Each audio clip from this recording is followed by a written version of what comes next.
Good evening, everyone. This is your Soul Seamstress, and I'm here to share with you my $4 gem. Yep, $4.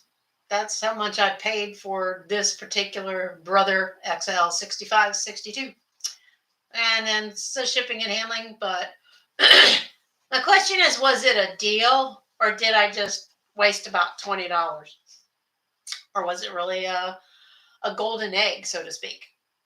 Well, when you do online auctions and things like that. And I got this through Goodwill. I get a lot of vintage machines that way at a really great price, even though all Goodwill has to do is they just plug it in, make sure it turns on. That's all they have to do. And it's as is, for parts, because they don't specialize in them. And those of us who do, you do have the opportunity to ask a lot of questions before you purchase it. Like this didn't even come with a foot pedal, but I always have a spare Brother foot pedal laying around somewhere. And I looked at the model, looked it up, and it has 7 stitches, probably 38, but on face value, there's 37 stitches. It's not a bad machine to have, especially with the stitch variety that's on this machine. And so your more modern machines, and this is the most modern one I've got in my home here, are mostly plastic, which, as you know, if you know anything about me, I don't like plastic, but if it's a decent machine, as long as you're be good to it and you don't beat up on it, it should last. It really should, as long as you keep up with me, out of harm's way, so to speak. So I've looked at a few things on. Whoever owned this before was not nice to it. They were not nice to it. When I opened the box, I knew that it didn't have the foot pedal. And I vaguely remember it saying that there was no bobbin door that goes on top, the little plastic door that goes on top. And I thought, oh, that's only like $5 or $6. And the first thing I did was take a look at that. And in the description, it says it runs. Well, it runs, but it also said the needle doesn't go up and down. The reason why the needle didn't go up and down was because of this. Now you're going to wonder, how did I figure that out? Well, when the belt is intact inside a machine, if it's on the gears and it's not worn away and it's not stretched out of shape, that needle should go up and down unless your bobbin inside has got something constricting it, thread wrapped around or anything like that. So I turned the hand wheel and the needle goes up and down. So I thought, well, it's something else. So I took the 2 needle plate screws out of, that's the manual printing. Took the 2 needle plate screws out to take the needle plate off. Now this needle plate, I'm going to show you, it's really, really dirty. It's like whoever did not take care of this machine. There's some sparks on the back of it where it's been banged up against something, but it runs. So there's no motor issues. Now, one thing that I do when I'm disassembling a sewing machine is I'll either draw a sketch of the whole machine out, or as I take the screws out, I'll do what I've done here. I take a 3x5 card, and I drew just a basic outline of what the back of the sewing machine looks like. And on there, I put the 3 spots where there's screws on the top, and then there's 1 screw on the bottom.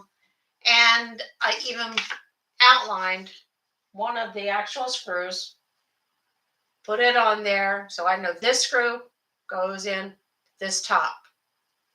The one that goes down here is just like, and I just dropped it.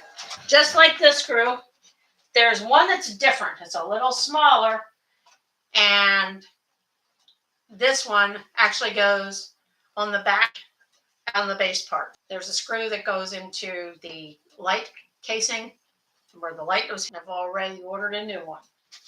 $3. Fourth one right there. That goes in the screws, or I don't know if y'all can see. That's how the needle plate screws are. All your needle plate screws are cut like that because it has to be flush on top. So when the fabric goes across it, it doesn't snag. So I took I looked at the machine and I looked at the back, and you can tell where the front is connected just by where the screws are. I took the 3 screws out of the top in the back here, and I'll show you where I took all these screws out. First, I took the needle plate off because I wanted to see if the bobbin casing would even turn, and it does. Remove the free arm. This is the free arm attachment. Remove that. This thing was filthy, by the way. It was actually nasty.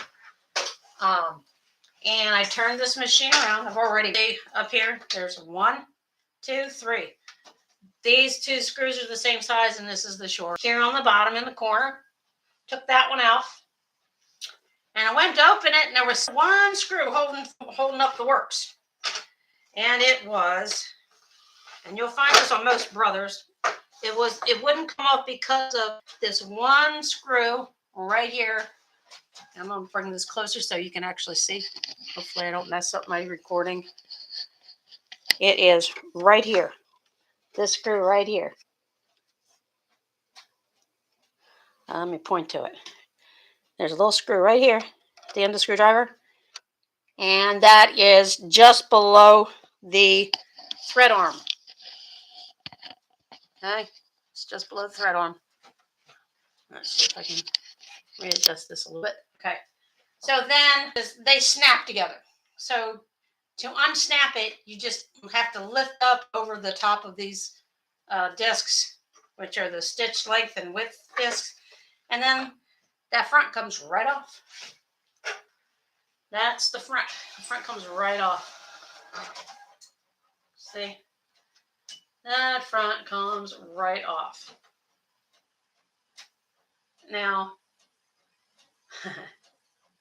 the screws that I took off of the back plate, and the reason why I know this machine was abused specifically is because one of these screws is extremely rusted. It should never be rusted, not like this. So they either lost the real screw or they spilled stuff on this machine,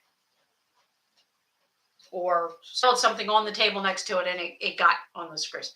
So the 1 screw here that has the rust on it, I'm going to soak that in some rust remover just for sewing machine screws because it's the right thing to do. And as you'll see inside the front, so this is all going to get wiped out. I wash it down with alcohol. It doesn't hurt the plastic. It gets the dirt out a lot better. And it dries very quickly. The alcohol, cleaning up, using it to clean it with, it dries fairly quickly. So I just have I have a paper towel back here, and I get 91% alcohol, isopropyl alcohol, and I'll keep a little bit in a dish like this. And Q-tips are my best friend. I use those for the little cracks and crevices. I'm going to take this paper towel, dip it in there, and start cleaning the inside of the front of this machine. Dust in it per se, but there's dirt in here, which I don't understand. Other than it was not kept covered up. It was not kept in a case. Didn't come with a case when I got it. And this was just something that was dumped off. Someone decided they were finished abusing it, didn't want to use it anymore. And when I get done with it, it'll be all nice and spick and span. So I plugged it in. I'm going to put the front right down here. I plugged it in and it ran. It runs. The motor runs. But the needle would not go up and down for one reason, and it was the belt. Now this belt, I'll put this light back up here so you can kind of hopefully see it better.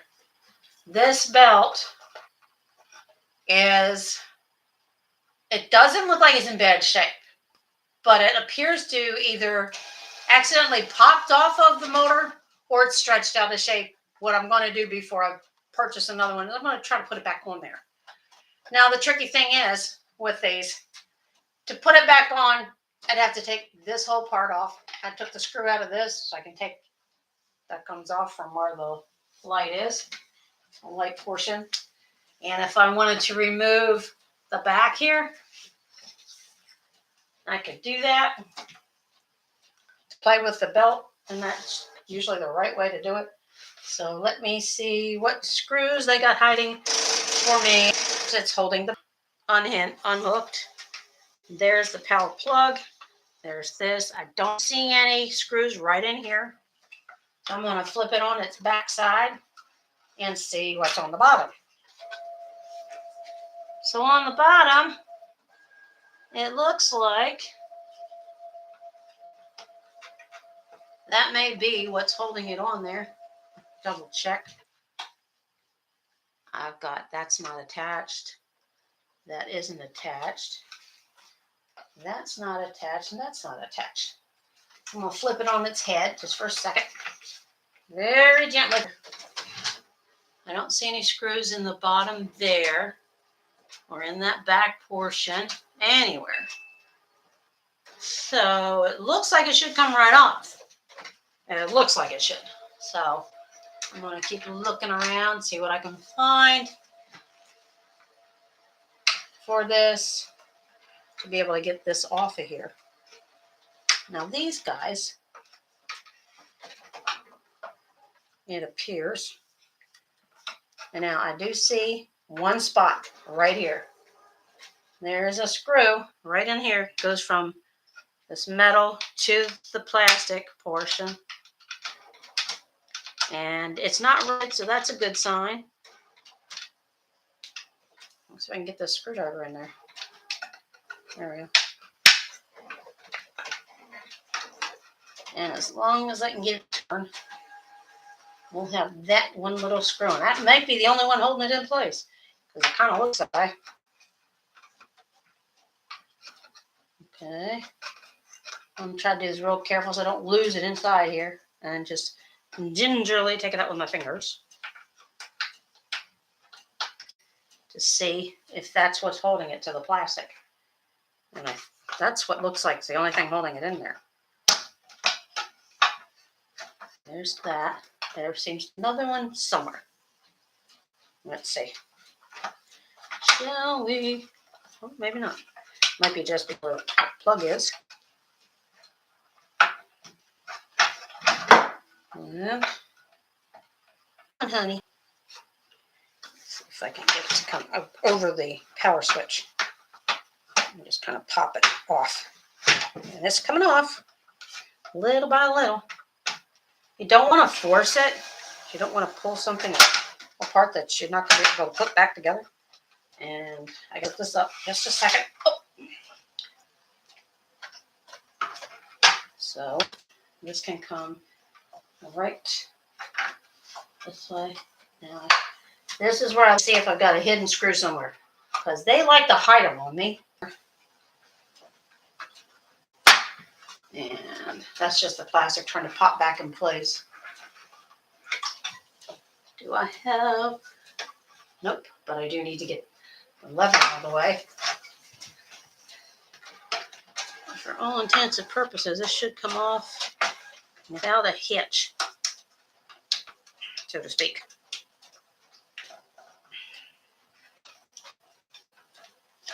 And if it doesn't, it's no big deal, because I can now get the belt in there just by it being loose like that. I did notice this knob is cracked, so I may want to replace it or super glue it, because you don't use a lot of tension on that. And take that belt. Now, what's nice about this belt, like I said, it's not in really bad shape, is you can still read the item number on it, which is wonderful. And this belt is supposed to go and try to get it to fit around it. I have, and down to that motor, right down there, and then see about if it turns. Now, one thing, I'm trying to get it around, totally around this gear, so I can see if I can adjust the motor. See, that's something else people don't realize is these motors are actually adjustable. This could have been dropped, and that's why the belt came off. And it could be, that may be the only reason why it came off, because it's actually pretty snug on there like that. So my guess is this machine. So if I don't have to buy a belt, that'd be great, because the belts can be anywhere from $11 to $20 out. I noticed underneath there's some rust under there, and I'm going to put a little light on the subject here so you can see where I have put the belt back on. As you can see, the belt is back on there, not sagging, which is actually, that means it just got popped off somehow. I don't know how. This piece up here that the bobbin goes onto appears to be broken, but I don't think it's going to deter from it being able to be used, because I mean it snaps in place, just snaps in perfectly. So let's see. I'm going to plug it in and see just what kind of good news this little rubber's going to give me. Hopefully, I'm going to put that little light there. Plug it in, and let's see if this baby will turn that needle up and down for us. It's on. And the pedal is right here. Let's see. Well, look at that, guys. Can you believe that? This baby is going to be wonderful. I just saved myself $11 for getting a new belt. All I had to do is put the belt back on the gear and back on the motor. I didn't even have to adjust the motor. So, like I said, I ordered the door for the bobbin casing. That's coming. That was literally $4, $5, something like that. And I already have my gear grease and machine oil to give it a nice little once over maintenance wise, and clean up all the dirt in it, put it back together. And for less than 20 bucks, it was $17 for me to get this. $17 for this beautiful machine that, after I test the stitches and whatnot, I think it's going to be a good one. I think this is going to be a really great brother machine. It didn't get much love, but it's going to get some now. And up in this section, this is where your stitch dial is, because if you on the front of it, these little notches on this black wheel change with the stitches when you change the stitches. When you change the dial, you change the stitch. And the only other thing that I didn't see until just before I started looking at the belt to see what was going on with that is the post that the thread goes on. The spool of thread is broken off. So I don't have any place to mount a spool of thread. Yeah, I'm ordering one of those. I'm ordering a replacement. Or I actually have another brother sewing machine that I use for parts. I may take the one off of it since it's not needing that part. And if I can put it on this machine, it'll go on here. So all in all, a light bulb, a cover, and a spool holder, less than $10, plus 17, 27 bucks, maybe 30 tops. And I've got a good machine that would go for at least 150. So, don't be afraid to take and open up a sewing machine. Just remember where you took the screws out. And I'm excited now because I don't have this. The belt was just off of the gears, and it's good and tight. It's not like loose.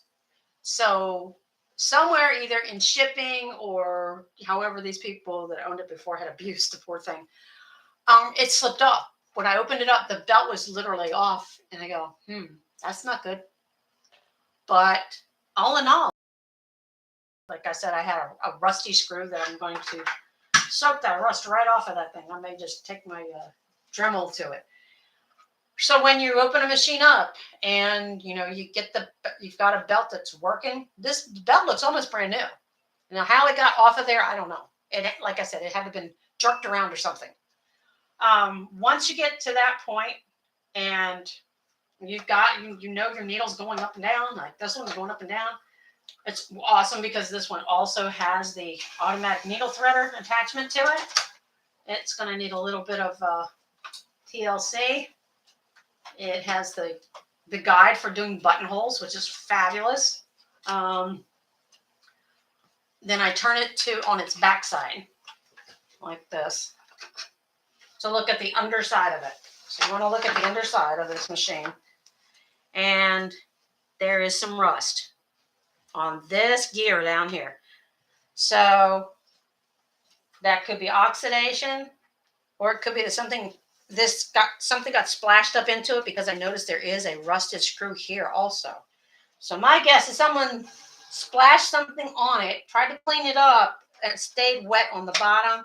And on this one gear bar in here, there is a gear that will need gear grease. It has good grease on some of the other ones.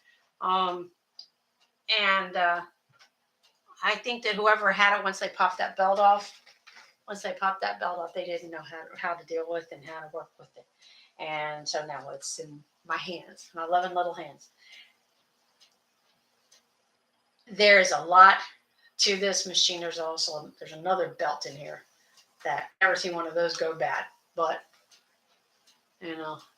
that's it's a gear belt. That's the motor belt, and this is a gear belt. But then we'll test out the timing on it, make sure the timing's right. But in the meantime, it just needs a good bath. Needs a nice bath, good cleaning up, get the rust out of it. And I'm going to sand off the rust off of this this main bar down here. Because it's like really, we're talking rusty. That's rust. And put a little bit of machine oil in there. Get it in there good. That's actually surface rust. As long as it's not into the metal, that's not bad. That's really not a bad sign. When the rust gets into the metal, like starts eating away at it, that's when you have to replace parts. This one's not going to need to be replaced. It's surface rust from something that was splashed into it. That's the only way that could happen. Otherwise, it still would be lubricated with some machine oil. When you open up a machine like this to either refurbish or use for yourself, and you find a little bit of rust, get a white cloth, wipe it. If it comes off, if all of it comes off, then it's just a surfaced, I call it air rust. And you can oil it, or you can go ahead and take a little bit of a wire brush to it. I've got a wire brush in my toolbox, and get the rest of it off of there. I'm going to clean this little brother 6562 up, XL-6562. And this is going to be a great, great sewing machine for somebody. I don't know who's going to want it, but somebody will want it. I'm just going to have fun fixing it. I like a challenge. And with the Tri-Flow clear synthetic grease, you can't go wrong. It's the best stuff out there. And this is a Dritz machine oil. I love the extended spout. So I'm going to keep this bottle and just keep refilling it, because it reaches down into the little spots that you don't always see that do need to have a drop of oil once in a while. So this brother, now you tell me. In the comments, I want you to let me know. Did I get a deal or what? Or did I waste my money? I know what I think. I know how I feel. And the fact that I only have to put maybe $10 back into it and a little bit of elbow grease, I'd say it's a golden egg or Easter egg, or whatever you want to call it. It's not a bad thing. So leave me a thumbs up if you've liked this video. Let me know what you think in the comments. If you want to see more videos like this, there'll be a follow-up. If you'd like to see the follow-up video, tell me that. It's like, I want to see the follow-up. I want to see that machine and how it stitches. And I'll be more than happy to do that as soon as I get it all cleaned up. But hey, if you feel that you want to see more and you want to be one of the first ones to see it, that's how you subscribe. So you subscribe so that you can see more of this. But if you don't subscribe, that's okay. Just come back and visit. Just do like I've been